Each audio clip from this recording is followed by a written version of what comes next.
Le titre professionnel, concepteur, développeur d'applications. Alors là, vous allez être au cœur de la technologie, vous allez créer des applications sécurisées et utiliser tout pour vraiment répondre aux besoins d'aujourd'hui. Les débouchés possibles. Développeur web mobile, analyste programmeur, ingénieur d'études et développement, développeur full stack, back-end ou front-end. Ou travailler en entreprise de services numériques, ça va de soi, les startups bien sûr, mais aussi en tant qu'indépendant et de plus en plus. Mission principale, développer une application sécurisée, c'est-à-dire installer et configurer votre environnement de travail, créer des interfaces utilisateurs adaptées et ergonomiques. Ensuite, vous allez également pouvoir concevoir et développer une application en couche. Donc, analyser les besoins des utilisateurs et définir une architecture logicielle, mettre aussi en place des bases de données relationnelles ou non SQL. Vous allez également, enfin, préparer le déploiement d'une application sécurisée, c'est-à-dire rédiger des scripts pour le déploiement, utiliser des outils DevOps et ensuite pour l'intégration évidemment du déploiement continu. Alors le diplôme il s'articule, vous l'avez compris d'après ce que je viens de dire, sur 3 AT, c'est-à-dire 3 gros blocs de matière. Et chaque AT est décliné en plusieurs compétences professionnelles. Les 3 AT principales que vous allez retrouver lors de votre formation, la première s'intitule « Développer une application sécurisée ». Deuxième AT, concevoir et développer une application sécurisée organisée en couches.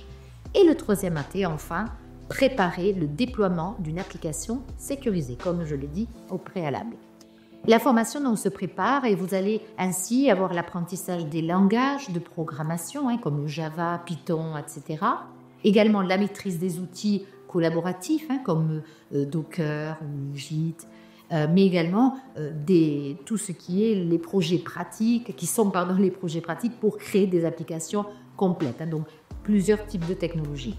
L'examen final, vous allez avoir donc 40 minutes pour présenter votre projet que vous allez réaliser en amont de la session. Ensuite, vous aurez un entretien de 45 minutes, puis des questions-réponses avec les professionnels, puisque les jurys qui vont vous évaluer sont des professionnels habilités.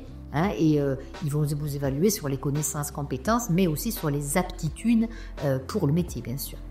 Et en fait, vous aurez donc la durée totale de l'épreuve, c'est environ 2h15, et ainsi vous aurez le diplôme RNCP de titre titre professionnel, concepteur, développeur d'applications.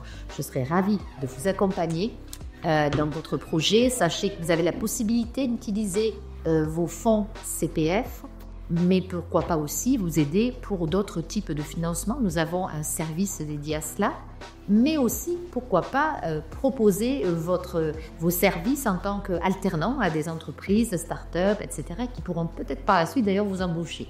Voilà, donc on a un service également dédié à la recherche justement d'employeurs pour éventuellement une alternance. La formation autour de 12 mois en initial, et si c'est en alternance, ça sera un petit peu plus long, ce sera 18 mois. Voilà, écoutez, si vous voulez en savoir un petit peu plus sur vraiment le contenu de manière plus précise, c'est souvent ce qui nous est demandé, quels sont les logiciels, quelles sont les technologies vraiment utilisées, etc., etc.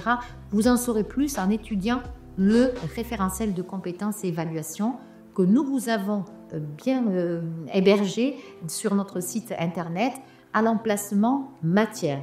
Et là, vous pouvez télécharger et regarder vraiment tout le détail du référentiel de compétences et d'évaluation. Au plaisir de vous rencontrer.